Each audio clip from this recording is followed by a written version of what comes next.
Toyota race එකක් නම් Toyota ලංකාව තමයි. ශ්‍රී ලංකාවේ අපට විශ්වාස Toyota Lanka.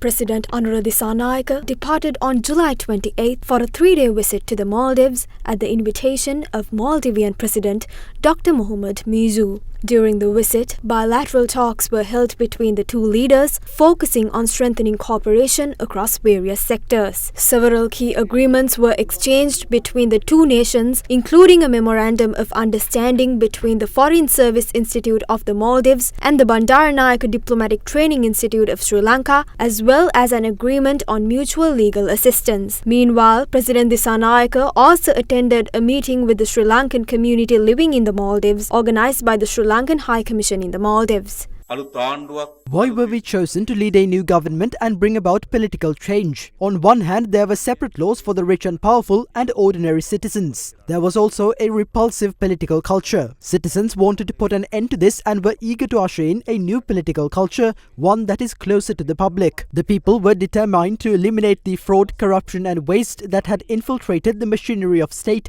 and they aimed to restore the economy. We will protect the trust you have placed in us. We need foreign reserves. There are 3 ways to earn them. The first is through you. You face some difficulties when remitting your money from the Maldives, and I have spoken with the Maldivian president about the challenges of converting Maldivian rupiahs into dollars. Rather than relying on the established banking system, you have to use alternative methods. We have discussed this matter with the Maldivian president, and we will immediately explore solutions. This year will be the year that will see the highest amount of remittances from expatriate workers. The second method to accumulate foreign reserves is through the tourism sector. This year will see the highest number of tourist arrivals ever, thereby generating the highest tourism revenue ever. This year will also be the one where Sri Lanka records its highest ever export revenue.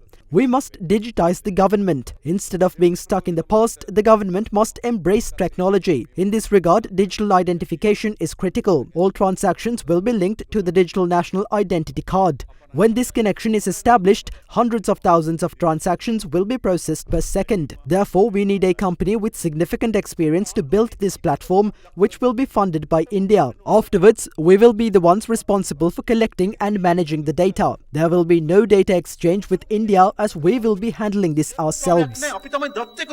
During the state visit, President Anura Dissanayake also took part in a ceremonial tree planting event yesterday held at the Sultan Park in Malé to mark the 60th anniversary of the establishment of diplomatic relations between the Maldives and Sri Lanka. President Dissanayake returned to Sri Lanka last night after successfully concluding his state visit.